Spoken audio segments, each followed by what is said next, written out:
Alors aujourd'hui, on va parler d'une blessure qui est très connue et qui pourtant, de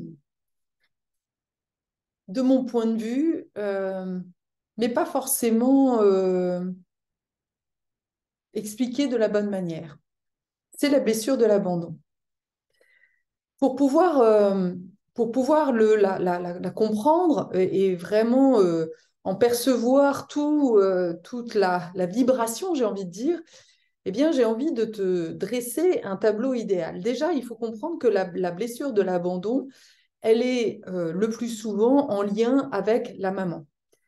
Alors, elle est en lien avec le lien maternel. Alors, donc, du coup, c'est pour ça que je vais commencer par te dresser ce que tu aurais dû recevoir de ta maman, qui va peut-être permettre de mieux comprendre la blessure, le manque qu'il y a à l'intérieur de toi si tu as cette blessure de l'abandon. Alors, qu'est-ce que tu aurais dû recevoir? Dans le ventre de ta mère, eh bien, c'est 37 degrés, c'est tout chaud, c'est doux, on se sent bien, on est apaisé, on est nourri, blanchi, on est, il y a le cordon ombilical qui te donne de l'amour, qui t'envoie de l'amour, qui te sécurise. Voilà, à tout moment, tu sais que tu es en sécurité. C'est la paix. C'est vraiment l'endroit de rêve, l'endroit de paix. C'est le paradis sur terre, en fait. C'est ça. Et puis, dans le ventre de ta mère, eh bien, ta maman, elle te porte, peut-être qu'elle te chante, elle te parle, elle t'attend. Tu sens qu'il y a vraiment une personne qui t'aime déjà. Tu sens cet amour qui circule dans toutes tes cellules. Et puis, quand elle te porte, eh bien, ça te berce. C'est quelque chose d'agréable. C'est quelque chose oui, qui est doux, en fait. Et puis, ce qu'il faut comprendre, c'est que toute cette image-là est valable pendant la grossesse, les 9 mois, mais c'est ce que tu dois vivre, c'est ce que tu étais censé euh, avoir pour toute ton enfance, en fait, durant toute ton enfance. L'enfance, c'est le moment des câlins, voilà, il y a vraiment une proximité, une chaleur humaine, c'est les jolis souvenirs, voilà, tu vois que ta maman est heureuse quand tu es là, tu ressens vraiment cette sécurité. Et puis, si jamais, à un moment donné, tu commences à être séparé de ta maman, eh bien, tu sais qu'à tout moment, elle est là, qu'elle a les bras ouverts, qu'elle va te donner, en fait, qu'elle va te rassurer, qu'elle va te donner cette sécurité, cette paix, elle va te reconnecter à cette paix. Voilà. Et puis, autre chose aussi qui est super important, c'est qu'une maman, elle sait non seulement entendre, mais écouter. C'est-à-dire qu'une maman, elle va entendre en fait dans les pleurs de son enfant le besoin qu'il y a. Elle sait distinguer si l'enfant a besoin d'être nourri, d'être changé. Il y a comme un décodage qui est inné en fait. Voilà. Ça, c'est ce que tu aurais dû avoir. Eh bien, il y a des chances que si tu te retrouves devant cette vidéo, bah, tu n'as pas eu le droit à tout ça, en fait. Et certainement même que tu as eu tout l'inverse. Eh bien, soit tu as eu une maman qui était absente. En fait, il y a différents cas de figure. Soit tu as une maman qui est absente, c'est-à-dire peut-être là physiquement, mais qui ne s'implique pas émotionnellement. Il y a André Green qui a écrit un article qui est très puissant en fait pour parler de cette blessure de l'abandon et de cette absence émotionnelle de la mère. C'est ce qu'il a appelé le syndrome de la mère morte. Le syndrome de la mère morte, c'est le syndrome en fait des mamans alors, dépressive, voire même pire, en fait, qui ne croyait plus en la vie, qui était complètement détachée, en fait. Donc, ce sont des mamans robots, des mamans machines. Et c'est très difficile, en fait, de pouvoir mettre des mots dessus parce que, bah oui, ta maman, elle a été là, certainement même qu'elle s'est sacrifiée, en fait, pour toi. Elle t'a nourri, blanchi, tout. Il y avait vraiment, tout était là, mais il manque, en fait, bah, ce qui va faire que l'enfant va se sentir profondément aimé. C'est le merveilleux, en fait. Voilà, c'est ça qui va transformer entre une maman machine et une mère merveilleuse, une mère qui veille sur son enfant, une mère qui est voilà, profondément impliquée, en fait, dans l'éducation, et puis surtout qui se met à la place de l'enfant, voilà, qui sait entendre, encore une fois. Eh bien, c'est ça, en fait, qui va faire la différence. Et dans le cas, en fait, si tu as une maman qui n'était pas engagée émotionnellement, eh bien, ça va créer une angoisse terrible, en fait, chez l'enfant. Parce que la maman est vraiment on va dire, oui, celle qui va vraiment apporter une sécurité, une paix intérieure. Donc, si tu ressens cette angoisse aujourd'hui dans ta vie, si tu as l'impression de survivre et non pas de vivre, eh bien, certainement, en fait, que tu as eu une maman machine. Peut-être même que tu as été abandonné. Il y a des cas très, très courants, de plus en plus, j'en vois, des personnes qui voilà, ont été complètement abandonnées, qui ont été élevées par une belle-mère, par une grand-mère. Et ça crée vraiment une grande blessure. Alors, ce que j'aimerais évoquer déjà à ce niveau-là, euh, avant même de décrire en fait toutes les différentes possibilités en fait de situation, c'est que il y a comme une espèce de logique en fait. Euh, et si tu as été abandonné en fait par ta maman, eh bien c'est justement que c'est pour une bonne raison. Et on y viendra à la fin, mais c'est vraiment important de comprendre que bah, oui, ton âme a choisi ça.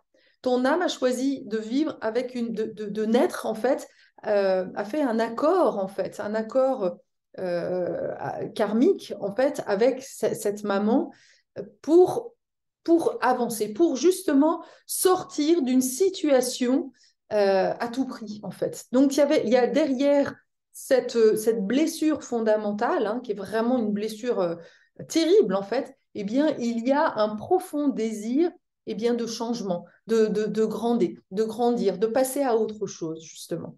Donc, voilà, il y a beaucoup de...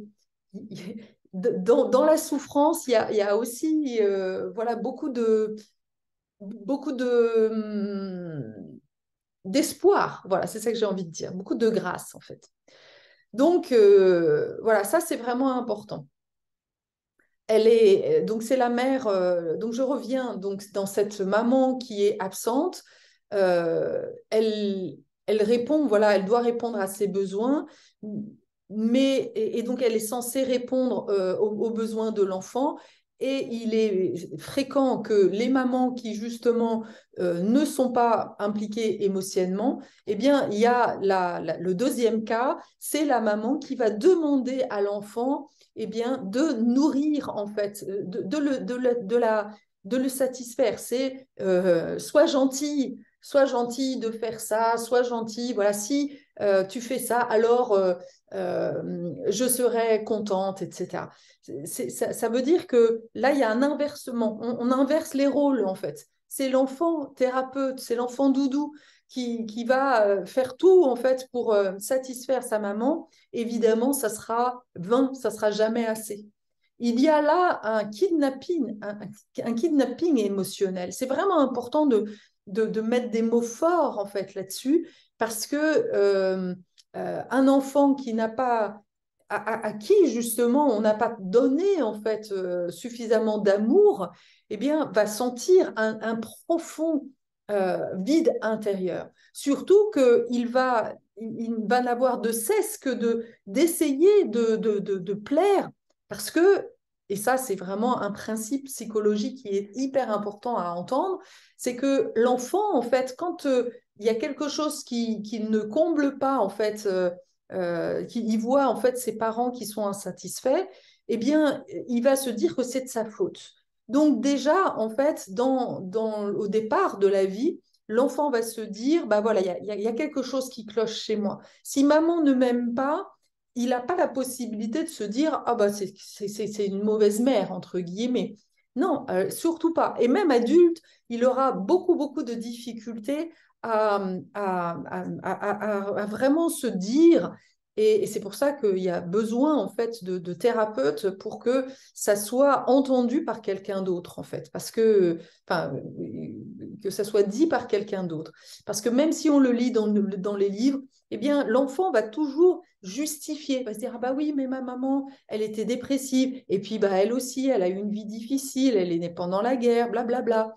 Donc voilà, à aucun moment on va être capable de reconnaître, c'est très compliqué, d'aller vraiment sentir le manque affectif qu'il y a dans ce cas-là.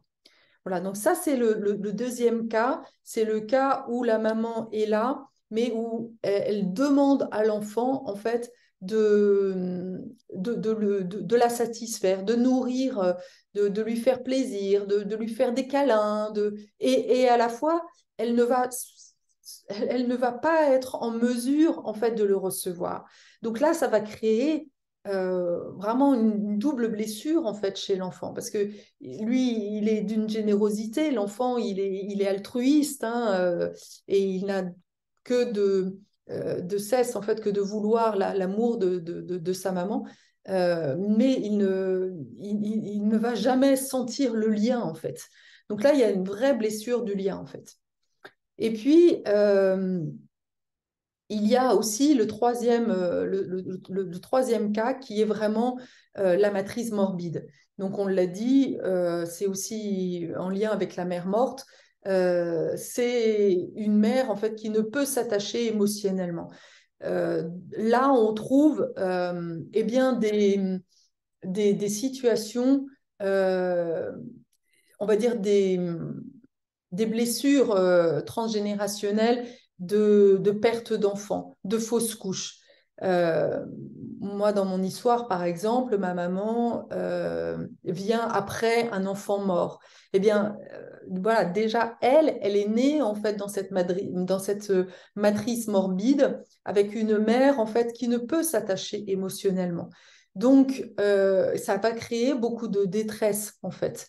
Et ce qu'il faut en comprendre, c'est que aussi l'énergie de la maman eh bien, va se transmettre par le cordon ombilical. Donc, il va y avoir une profonde tristesse qui va se transmettre en fait dans l'enfance, à l'enfant. Et donc, c'est comme si on avait en fait à l'intérieur de nous voilà cette tristesse, cette angoisse, cette morbidité en fait qui est là. Et quand tu nais avec une maman qui est voilà, en profonde détresse, qui est déjà, euh, qui n'est pas dans la vie, qui n'est pas dans la joie en fait, eh bien ça va être transmis en fait, parce que l'énergie de la mère, ça va devenir l'énergie de l'enfant, et l'enfant ne fait pas la distinction, il n'a pas la capacité de faire la différence au départ. L'enfant, la mère est en fusion en fait. Donc, dans ce cas-là, et dans tous les cas hein, que je viens d'évoquer, eh bien, encore une fois, l'enfant n'est pas sécurisé.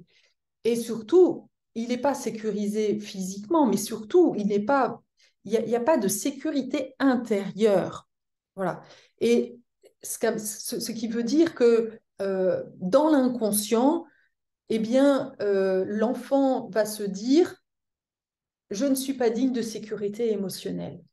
Voilà. Je n'ai pas le droit, quelque part, il va même se dire, je n'ai pas le droit d'être aimé, je ne suis pas aimable, je ne mérite pas, en fait, le lien. Tu comprends?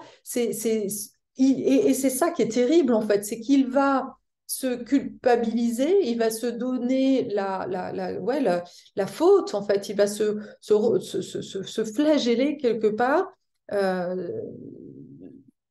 se déclarer à l'origine, en fait, de ce trauma, en fait. Il va se dire que, voilà, il n'est pas digne, en fait, de sécurité émotionnelle. Et évidemment, alors, à partir du moment où il y a cette croyance qu'il ne mérite pas de sécurité émotionnelle, eh bien, il va le vivre.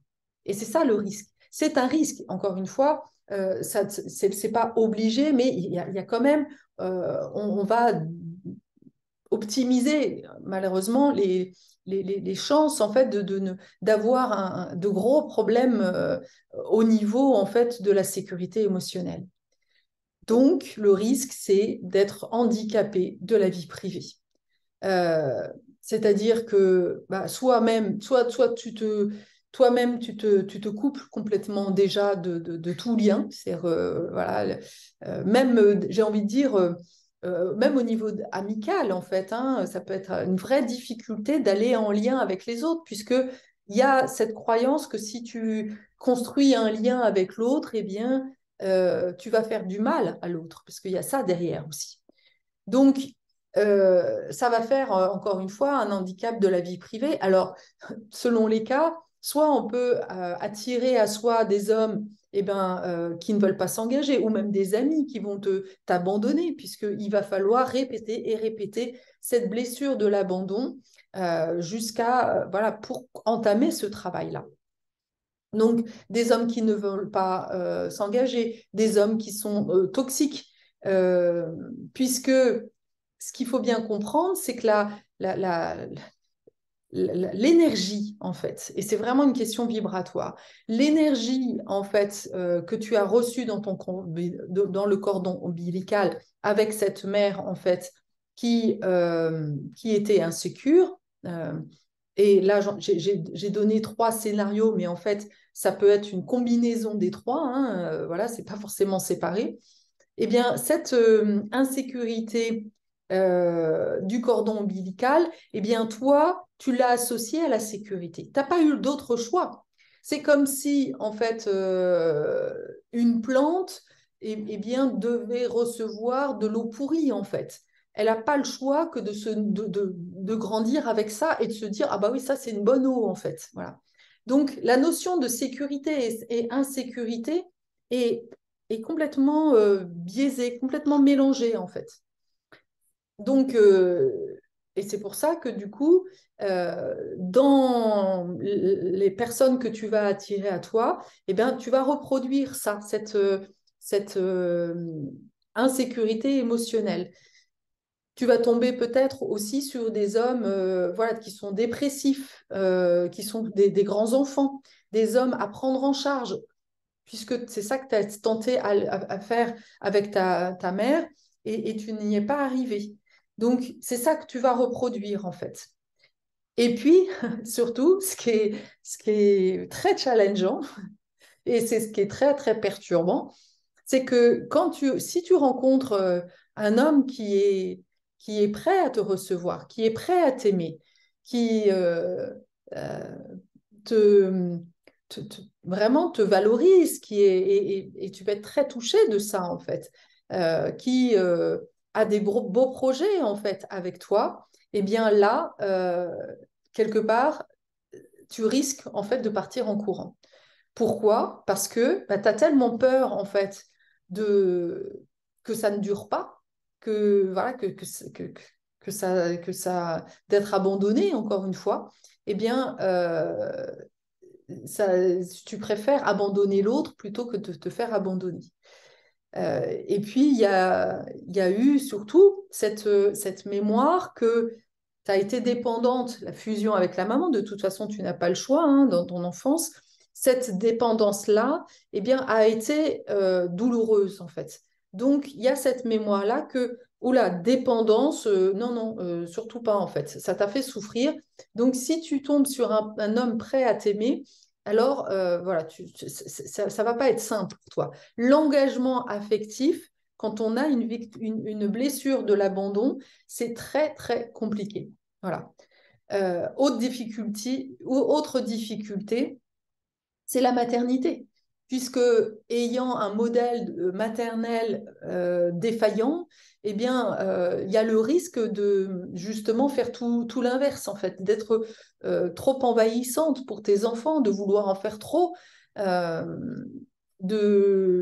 voilà, de faire complètement l'inverse pour pouvoir en compensation. Et c'est souvent ce que l'on fait, hein, on passe d'un endroit à un autre. Donc, il va falloir être très vigilante, en fait, sur cette situation-là, en fait. Voilà, difficulté, enfin, risque d'être en fusion, risque aussi d'éloigner le père pour pouvoir prendre toute la place et éviter justement et compenser quelque chose. Donc ça, c'est vraiment important. Euh, et oui, volonté d'éloigner le père pour être en protection, voilà, pour apporter justement la protection, la sécurité que toi, tu n'as pas reçue en fait. Mais en faisant ça, eh bien, de nouveau, finalement, tu reproduis le kidnapping émotionnel en fait de tes enfants. Donc, voilà, c'est pas une bonne idée en fait, parce que en plus, il y a derrière la peur, en fait. Ce qui est intéressant de comprendre, c'est que même dans ce cas-là, au départ, tu le fais dans une bonne intention, en fait, de protéger tes enfants. Mais dès que l'on cherche à protéger, c'est qu'il y a une peur, en fait, d'être envahi. Et donc, l'enfant, finalement, lui, va sentir, en fait, cette peur. Il ne va sentir que ça. Il ne va pas entendre le besoin de protection. Il ne va pas comprendre. La vibration ne va pas être celle de « je te protège ». Non, elle va être plutôt je suis insécure, voilà, tu es dans une insécurité, et je suis dans une insécurité, et finalement, rebelote, on reproduit le même schéma alors qu'on voulait faire l'inverse. Et ça, c'est souvent, on ne fait que ça, de passer d'un niveau à l'autre. Alors du coup, c'est quoi la solution? Qu'est-ce que l'on fait en fait quand on a cette blessure de l'abandon et qu'on a à cœur justement de créer un lien qui ne soit pas toxique, un lien qui soit un lien autonome, en fait, qui tombe pas ni dans le travers de la dépendance, ni qui soit pas non plus un lien de l'indifférence, en fait. Eh bien, la clé, en fait, pour ça, c'est de devenir une bonne mère pour soi. Et de travailler dessus, justement, avec quelqu'un, en fait, sur qu'est-ce que ça veut dire, en fait, de prendre soin de moi. Alors, ça veut dire aller voir aussi les blessures. Ça veut dire déjà reconnaître, en fait, ces blessures d'enfance et apporter une autocompassion. Ouvrir le cœur, en fait. Et ça va vouloir dire aussi, quelque part, de manière ponctuelle. C'est pour ça que moi, je propose justement des programmes ponctuels. Ça va vouloir dire, et en toute conscience, on va recréer en fait un lien de confiance, un lien d'amour, un lien voilà, d'amour inconditionnel entre une professionnelle et toi. C'est-à-dire que moi, j'ai compris ça au bout d'un moment, que je jouais en fait ce rôle de mère, de mère alignée, de mère veilleuse, de sage, de maman sage, qui n'est pas ni dans je supporte tout en fait de toi, ni dans le lien extrême, ni dans le lien il n'y a pas. Voilà, c'est vraiment trouver ce juste rapport et, et qui va justement te permettre, te mettre un miroir pour t'aimer et qui va t'apprendre à t'aimer inconditionnellement. Puisque c'est ça que tu vas devoir apprendre.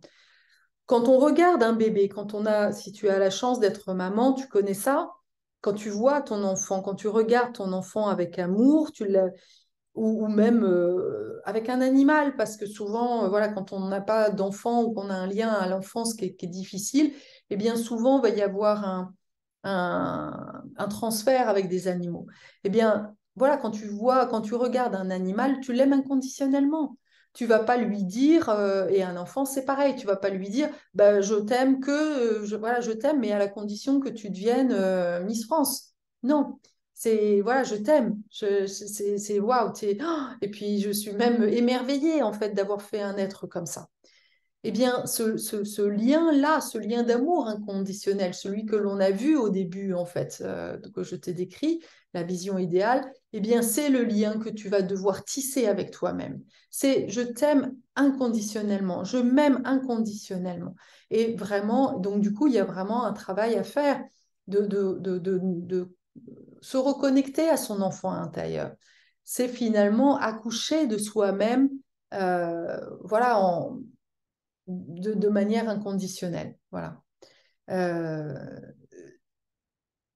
et autre chose aussi qu'il va falloir que tu apprennes, et ça, je t'invite déjà à être observatrice ou observateur, parce que c'est tout ce travail-là est valable, bien sûr, que tu sois homme ou femme, eh bien, c'est de prendre le temps, justement, de prendre soin de toi.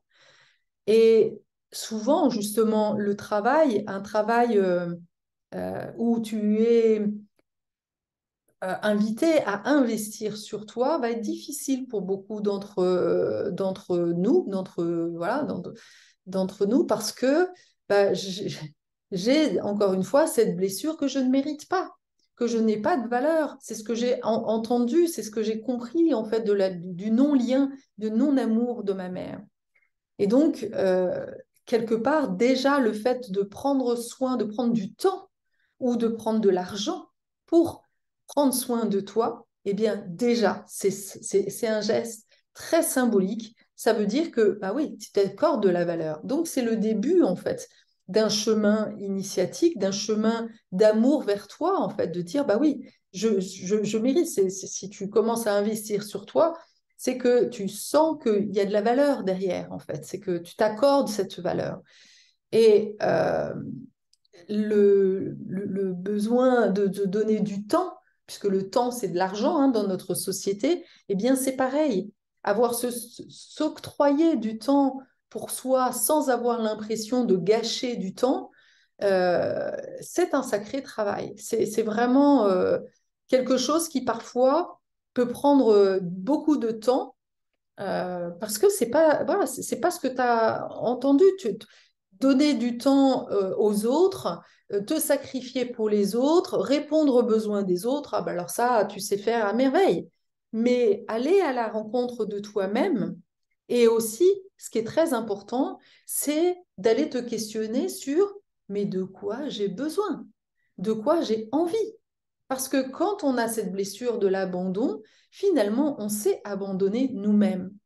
Et il va falloir vraiment, oui, aller faire ce retour en fait à soi pour être en lien avec les autres. Ça, c'est vraiment...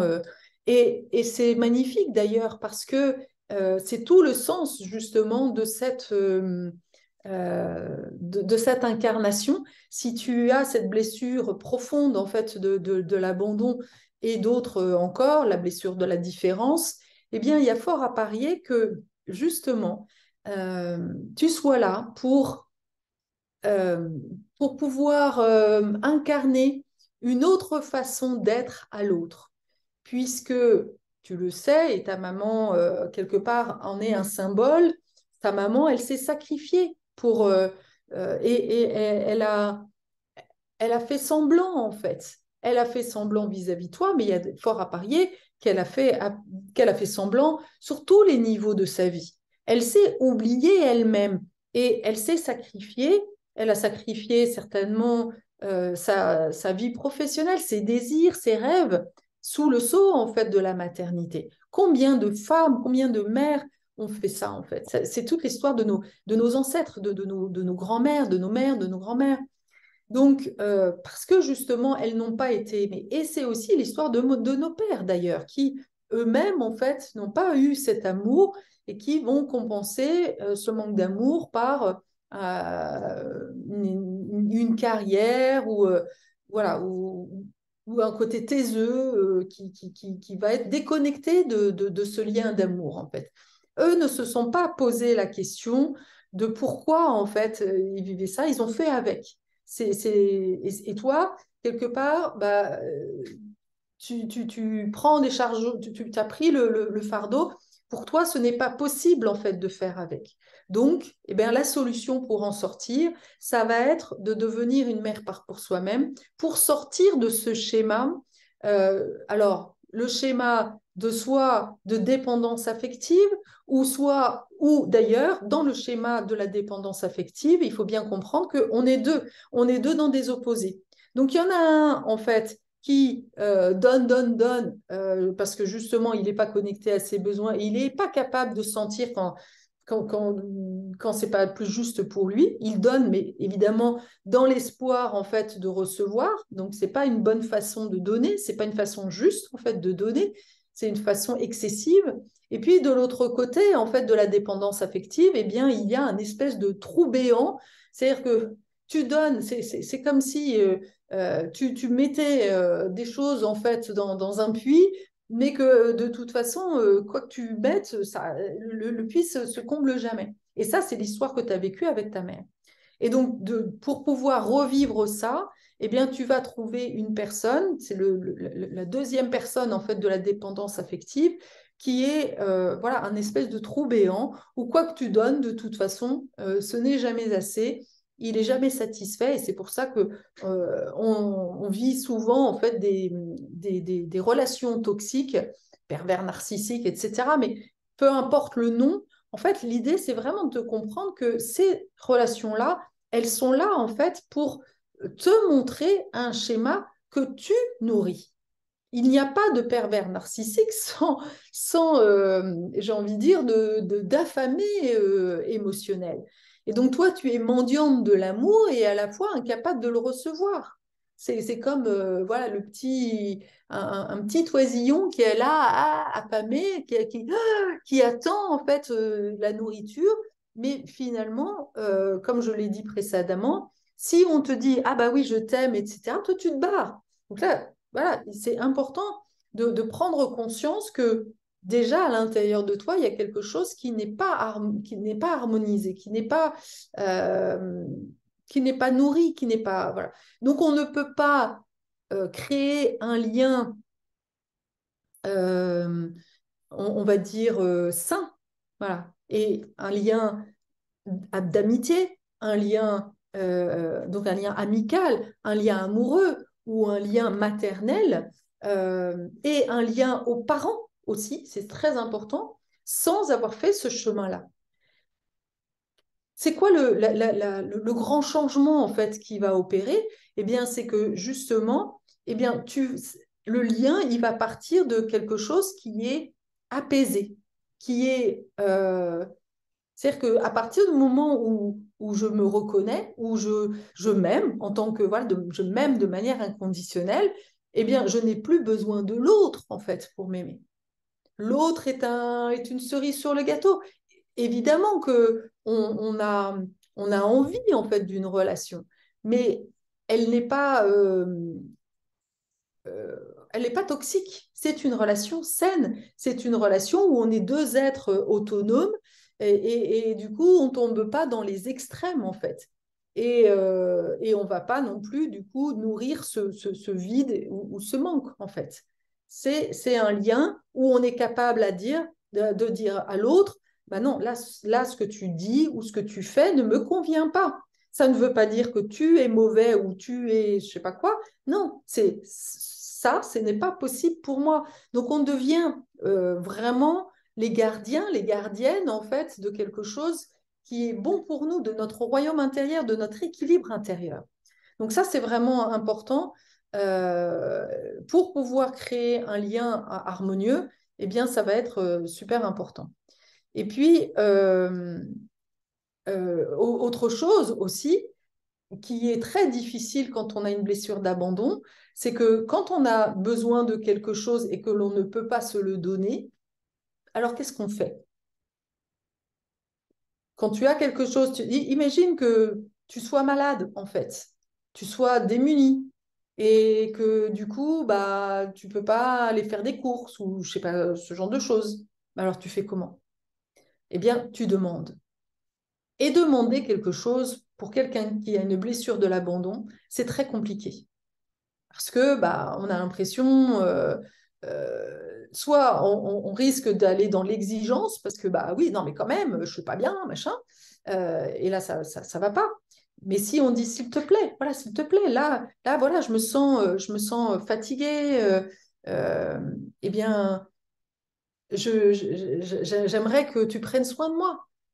Ça, c'est quelque chose, c'est un besoin de créer un lien d'intimité. Et l'intimité, quand on a une blessure d'abandon, c'est très compliqué. Faire confiance à l'autre, c'est très compliqué.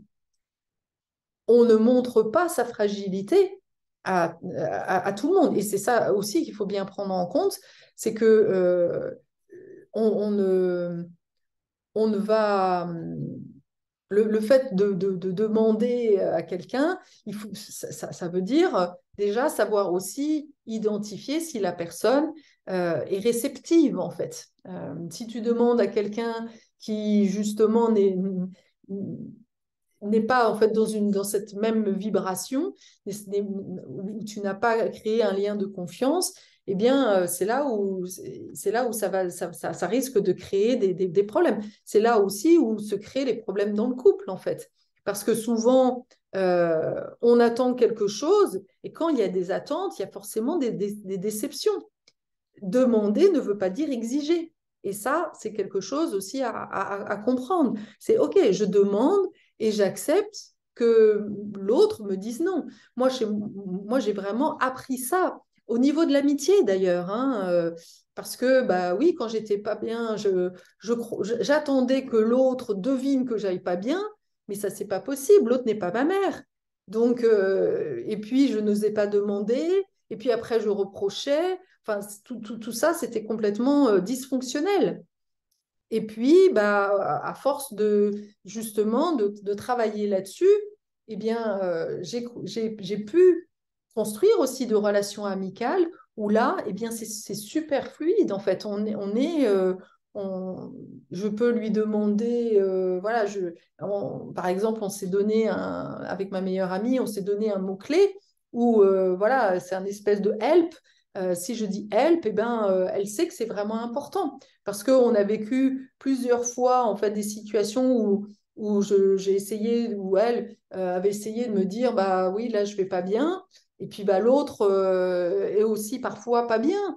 Donc si on est deux autres, enfin il y a des moments où c'est pas forcément le moment d'aider les autres, aider parce que ce que j'ai oublié de préciser, qui est super important aussi, c'est que quand on a une blessure d'abandon, ah, bah, on devient une très grande sauveuse, en fait. On a une très grande sauveuse en nous. Donc, dès que l'autre a besoin de nous, ouhou, on y va. Mais c'est pas forcément juste, en fait.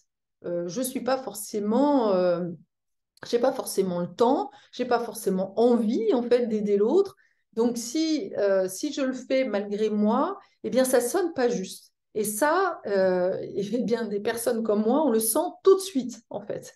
Et là, non, ça, je peux pas prendre, en fait. Donc, c'est vraiment hyper important d'avoir ça en tête.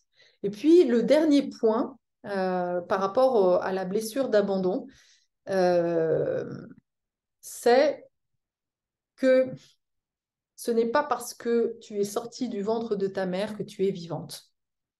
Et ça, c'est pas facile à entendre, mais il y a vraiment à travailler sur l'accouchement de soi.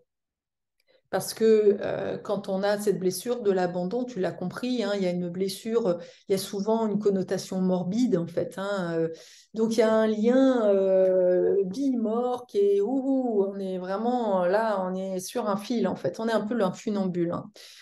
Et ça, c'est vraiment important de l'entendre. C'est important aussi de l'accueillir en soi, quoi. De reconnaître cette part qui est parfois qui aimerait ne pas être là, quoi. Et donc, et de nourrir justement ce côté vivant, le manifester, l'exprimer, que ce soit dans l'art, dans le chant, dans la danse. Voilà, ça, c'est vraiment hyper important de nourrir tout ça, en fait. Parce que sinon, on va tomber, en fait, dans le côté dépressif. Et là, tu vas... Ouais, c'est une spirale négative, en fait. Donc, voilà, on est parfois, quand tu as une blessure de l'abandon, on est en mode survie, on étouffe, voilà, on étouffe. Et donc, il y a quelque chose pourtant qui demande à arriver, enfin, à pousser, qui pousse de l'intérieur. Il y a ce vivant à l'intérieur de nous qui demande ce feu intérieur, ce feu créatif qui est là et qui pourtant n'arrive pas en fait à sortir. Donc là, il y a vraiment besoin d'aide. Il y a vraiment besoin de trouver quelqu'un qui va te remettre en vie, qui va te remettre en mouvement, et qui va aider à vraiment euh, te sortir en fait de cette matrice morbide et t'amener en fait sur eh bien, ta juste valeur, ton essence, ta vibration propre, en fait. Ça, c'est vraiment hyper important. Je regarde si j'ai oublié quelque chose. Euh, oui, parce que, en fait, il faut bien comprendre, juste pour finir, que c'est un choix, je l'ai déjà dit, mais c'est un choix d'incarnation.